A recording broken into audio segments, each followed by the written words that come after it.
एक भावनिक आणि हृदयाला भिडणारी गोष्ट, अधुरी प्रेम कहाणी. एक छोट्याशा गावात हिरवळीने नटलेल्या टेकड्यांवर वसलेले होते. ती शांत गावरान दुनिया. तिथेच राहत होता आर्यन. साधा, शांत आणि स्वप्नाळू मुलगा. वडिलांच्या शेतात मदत करत. त्याचे आयुष्य अगदी साधे होते, पण मनात मात्र एक गुपित होतं. त्याच्या बालमैत्रिणीविषयी, मायाविषयी. माया गावातील सर्वात सुंदर आणि हुशार मुलगी. तिचं हसू म्हणजे जणू काही साऱ्याच आकाशातले तारे एकाच वेळी चमकले. ती आणि आर्यन लहानपणापासून एकत्रच वाढले होते. शाळेत, सणवारात, खेळात, सगळीकडे. पण जसजसे दिवस पुढे गेले, माया शहरात शिकायला गेली आणि अंतर वाढू लागले. आर्यन दररोज तिच्या आठवणींमध्ये रमायचा. पत्र लिहायचा, पण पाठवायचा नाही.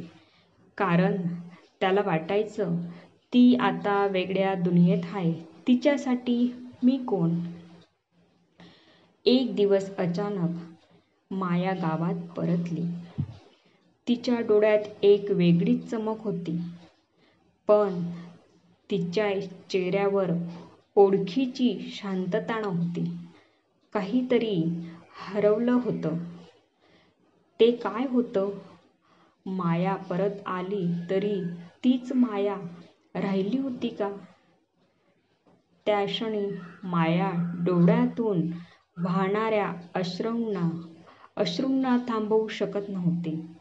आर्यनसमोर बसूनही दोघांच्यामध्ये खूप काही न बोललेलं होतं.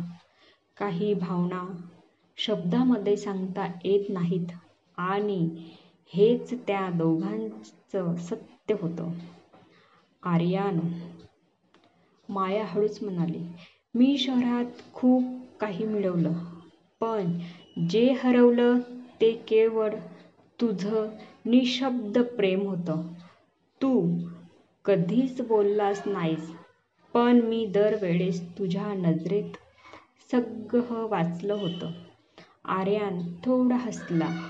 एक शांत, दुःख मिश्रित हसू. शब्दांनी सांगितलं असतं तर कदाचित तू दूर गेली नसतीस. पण त्यावेळी मला वाटत होतं, तुझं सुख माझ्यापेक्षा मोठं आहे. मायाने त्याचा हात धरला. कधी कधी नशिबाला दोष द्यावं की स्वतःच्या निर्णयाला कळत नाही.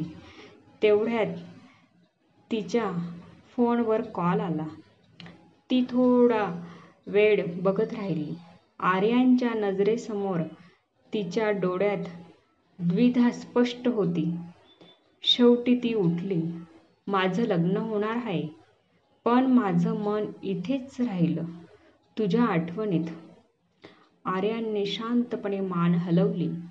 काही वेळाने तो तिथेच त्या जुन्या वडाच्या झाडाखाली बसून राहिला, जिथे एकेकाळी माया आणि तो एकत्र झोका घेत असत.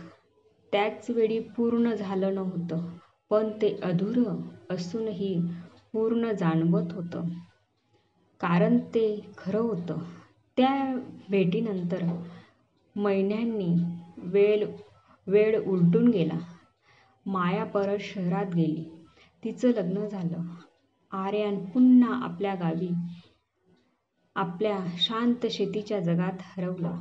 पण मनाच्या खोल कप्प्यात माया अजून तशीच होती, जसंच तसे.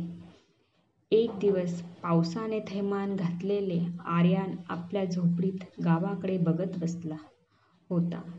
तेवढ्यात गावात एक बातमी पसरली. माया परत आली आहे. एकटीच.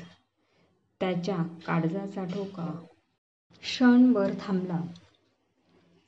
दुसऱ्या दिवशी आर्यन त्या जुन्या वडाच्या झाडाजवळ गेला. तिथे ती उभी होती, भिजलेली, थकलेली, पण तिच्या डोळ्यात एक आशेचा किरण होता. माया, त्याने हळूच म्हटलं.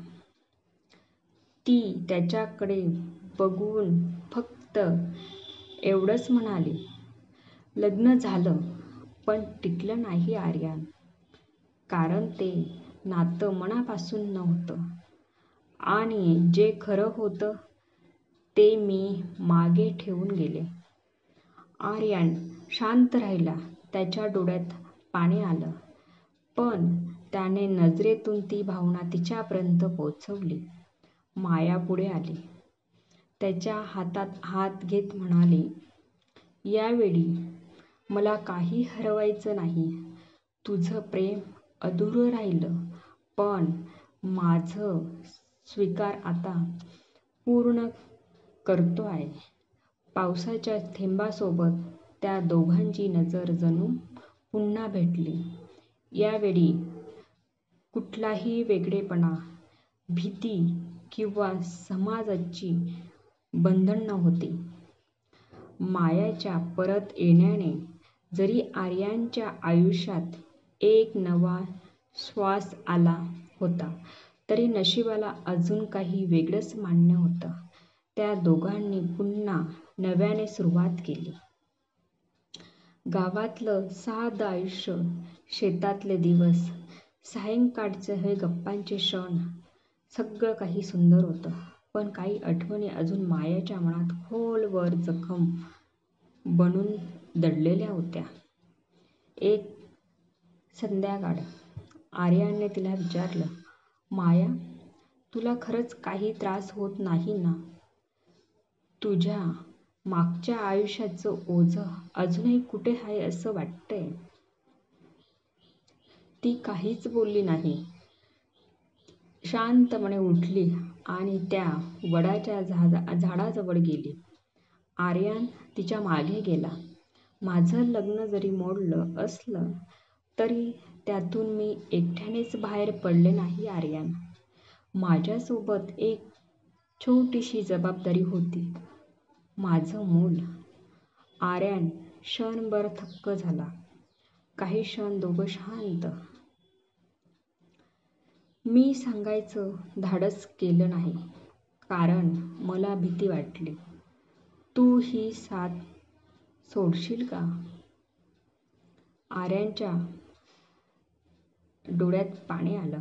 पण तो हसला आणि म्हणाला, माझं प्रेम तुझ्यावर होतं, तुझ्या भूतकाळावर नाही, तुझ्या चुका किंवा परिस्थितीवर नाही. आणि तुझ्या मुलासाठी मी नवीन बाबा होईन अभिमानाने. मायाच्या डोळ्यातून अश्रू ओघळले. पण यावेळी ते वेदनेचे नव्हते, ते आशेचे होते. अधुरी प्रेम कहाणी आता एक नव्या पूर्णतेकडे वाटचाल करत होती. जिथे फक्त भावना नव्हत्या तर स्वीकार होता. त्या लहानग्याची भेट आणि एक नवं कुटुंब. सकाळ सूर्योदयाच्या वेळेस आर्यन आपल्या अंगणात फुलांना पाणी घालत होता. माया शांतपणे दारात उभी होती. तिच्या हातात एक छोटीशी बोट धरलेली होती. एक गोंडस, निष्पाप चेहऱ्याचं लहानसं मूल. आर्यन, ती म्हणाली, हा आहे अर्णव, माझा मुलगा. आर्यनने नजर त्याच्यावर केंद्रित केली.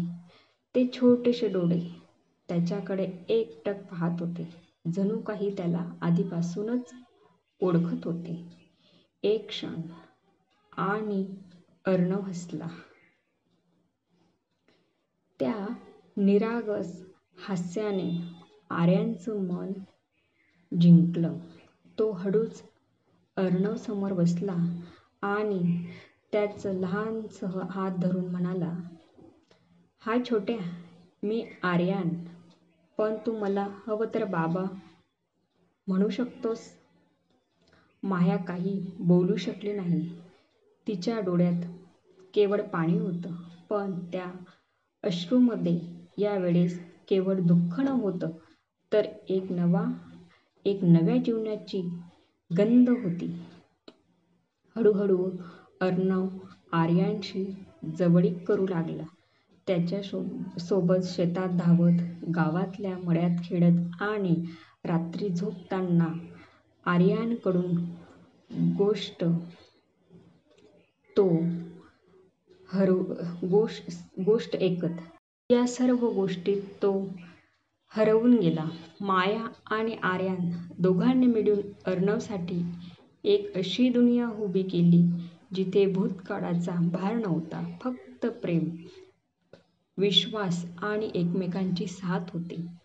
अधुरी प्रेम कहाणी आता फक्त प्रेम कहाणी बनली होती, कारण त्यातला प्रत्येक अधुरा भाग एकमेकांच्या स्वीकृतीने पूर्ण झाला होता.